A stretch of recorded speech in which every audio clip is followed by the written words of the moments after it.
হাসপাতাল ও পুলিশের বিরুদ্ধে গাফিলতির অভিযোগ নিখোঁজ ব্যক্তির স্ত্রীর।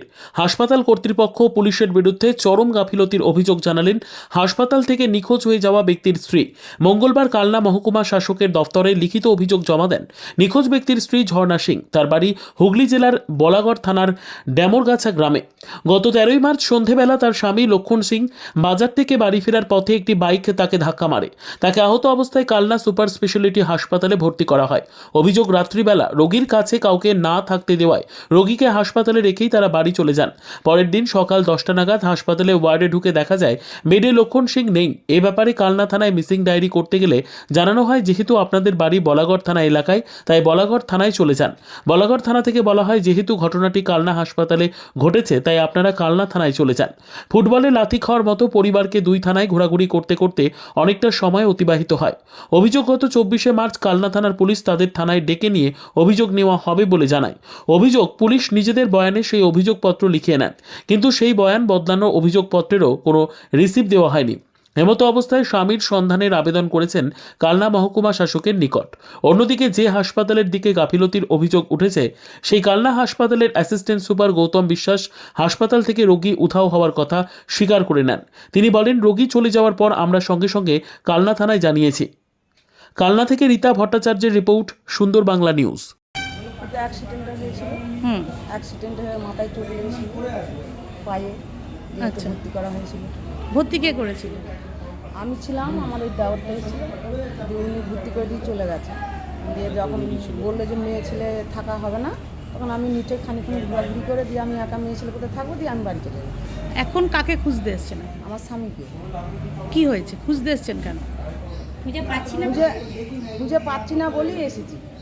আচ্ছা, মানে আপনি কবে থেকে খুঁজে পাচ্ছেন না ওনাকে? কেন হ্যাঁ, দোলের দিন থেকে। ওই দিন থেকে খুঁজে পাচ্ছেন না? হ্যাঁ কালনা থানায় ডায়েরি করেছেন? হ্যাঁ, এখানে আসা হয়েছিল, যে কানলা থানায় গেলাম, কানলা থানায় বললো যে বলাগড় থানা, আবার বলাগড় থানায় বলছে যে কানলা থানা। হাসপাতাল কর্তৃপক্ষকে জানিয়েছেন?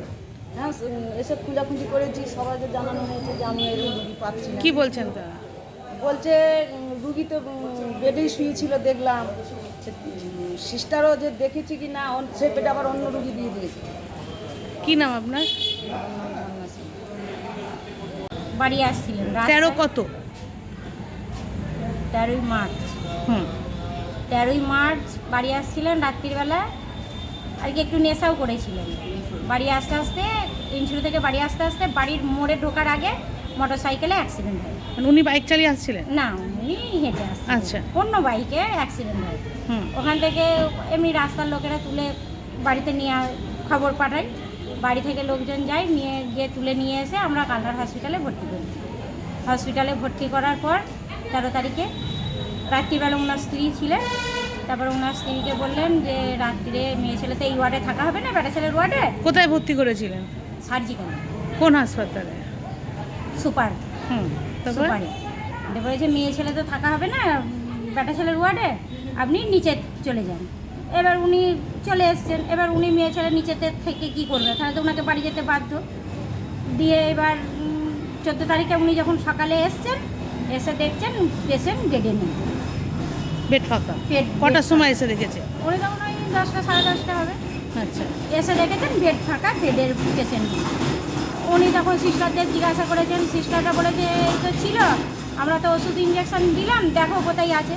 খোঁজ আর আমরা সেই থেকে খুঁজে পাই। কতদিন হয়ে গেল এখনো পাননি? আজকে 12 দিন হচ্ছে। হাসপাতাল কর্তৃপক্ষকে জানিয়েছেন? হ্যাঁ, হাসপাতালে জানানো হয়েছে, থানায় জানানো হয়েছে, যত আত্মীয় স্বজন বাড়ি সব জানানো হয়েছে। আবার উপরন্ত আমরা খোঁজাখুঁজি করছি রাস্তাঘাট, যেখানে সেখানে মানুষজনকে বলা হচ্ছে যে এরকম মানুষ একটা দেখেছেন, ছবি দেখিয়ে বলা হচ্ছে। এতে কি মনে হচ্ছে হাসপাতালে কোনোখানে নিরাপত্তার অভাব হচ্ছে? অবশ্যই হচ্ছে, না হলে কি আর। আপনার নাম? ওনার নাম লক্ষণ সিং। আপনার নাম? আমার নাম জয়া হাজরা।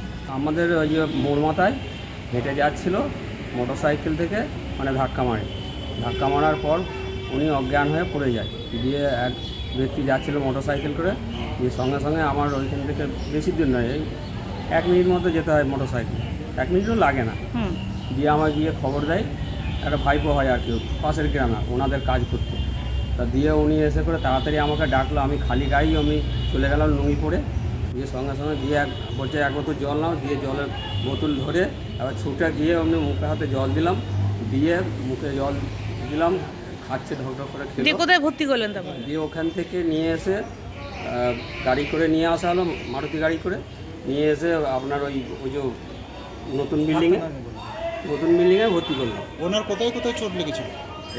এইখানটায় আর এইখানে একটা সেলাই, এইখান চোখের ভুরুতে একটা সেলাই, আর কোথায়? আর এই পায়েতে দুটো সেলাই, আর এই দাঁত দুটো ভেঙে গেল। উনি কি নিচে উঠতে পারছিলেন? না, ওনাকে ঝাড়ো করে ধরে তোলা হয়েছে। আচ্ছা, দিয়ে এখানে যখন ভর্তি করছেন তারপরে উনি হেঁটে চলে বেড়াতে পেরেছেন? হেঁটে চলে বলতে এবার আমি তো ভর্তি করে দিয়ে বাড়ি চলে গেছি। তখন কি হাঁটতে পারছিলেন? না, তখন বেডে শুইয়ে দিল, দিয়ে ইঞ্জেকশন দিল দুটো, দিয়ে তারপরে ছটফট করছিল, ইঞ্জেকশন স্যালাইন খুলে দিতে যাচ্ছে, হ্যাঁ, দিয়ে আবার ওই আমি ধরে পাকে যখন ঘুমিয়ে গেল তখন আমরা বাড়ি চলে গেলাম। তা আপনার কি মনে হয় যে যা চোট লেগেছিল তাতে উনি নিচে হেঁটে বেরিয়ে যেতে পারেন? হ্যাঁ, এমনি জ্ঞান ছিল ভালো। না, হেঁটে চলে যেতে পারেন এটা? হ্যাঁ, হ্যাঁ, হ্যাঁ, হ্যাঁ। হাঁটার মতন অবস্থা ছিল? ছিল। আচ্ছা,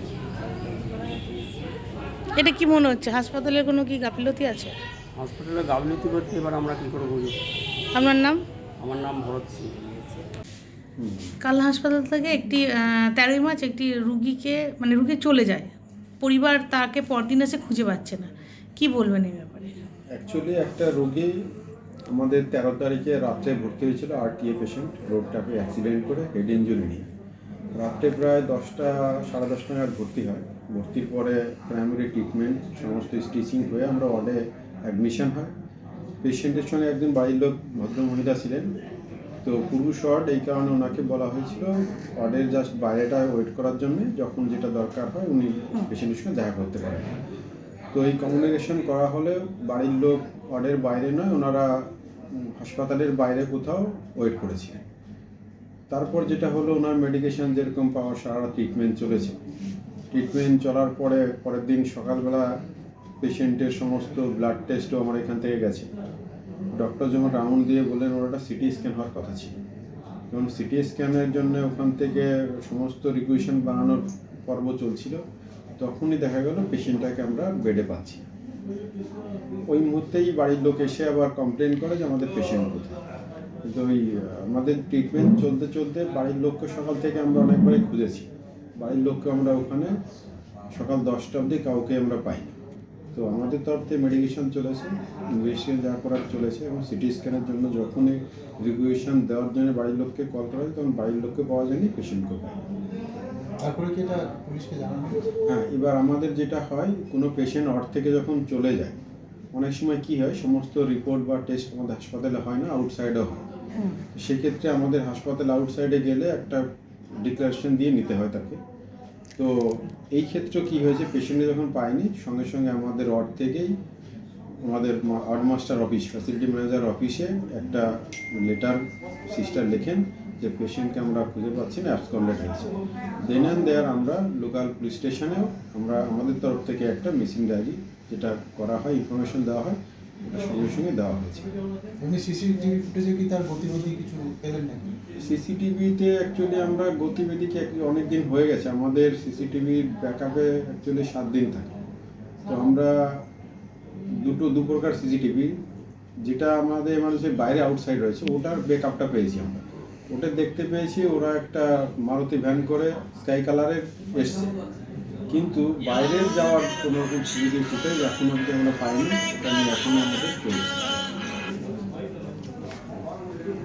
আচ্ছা, মানে সিসিটিভি ফুটেজে তাহলে আপনার রেকর্ডটা পাওয়া গেছে, আউটসাইড আমরা পাইনি। তবে পুলিশ বাইরের সিসিটিভি ফুটেজ এই সমস্ত পুলিশ ওনাদের তরফ থেকে চেক করছেন, যেটা আমাদের কাছে এসেছিলেন পুলিশ প্রশাসন, ওনারা ওনাদের মতো করে বাইরে থেকেও সমস্ত ফুটেজ নিয়ে চেষ্টা করছেন খুঁজে। সিসিটিভি ফুটেজ কি ওই সময় আর রেস্টোর করা সম্ভব না?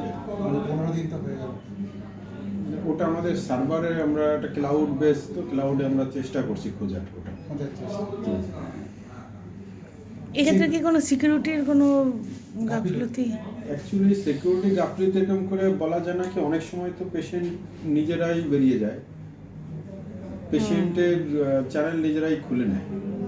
তো খুলে আমাদের যখন ওয়ার্ডে আমার পেশেন্ট থাকে প্রচুর পেশেন্ট, তার মধ্যে পেশেন্ট বেরিয়ে গেলে কখনো মনে হয় এটা বাড়ির লোক, কখনো বলে আমি বাইরে টেস্টে যাচ্ছি। সেক্ষেত্রে সিকিউরিটির পক্ষে অনেক সময় সম্ভবও হয় না যে অ্যাকচুয়ালি পেশেন্ট না বাড়ির লোক। সেক্ষেত্রে আমাদের সিকিউরিটিদেরও আমরা ডেকেছি যাতে কিনা মনিটরিংটা আরও করে। সিকিউরিটিদের কাছেও একটা আমরা খাতা দিয়েছি যে কোনো পেশেন্ট বাইরে আউটসাইড টেস্টে গেলে সিকিউরিটি এন্ট্রিও করতে হবে।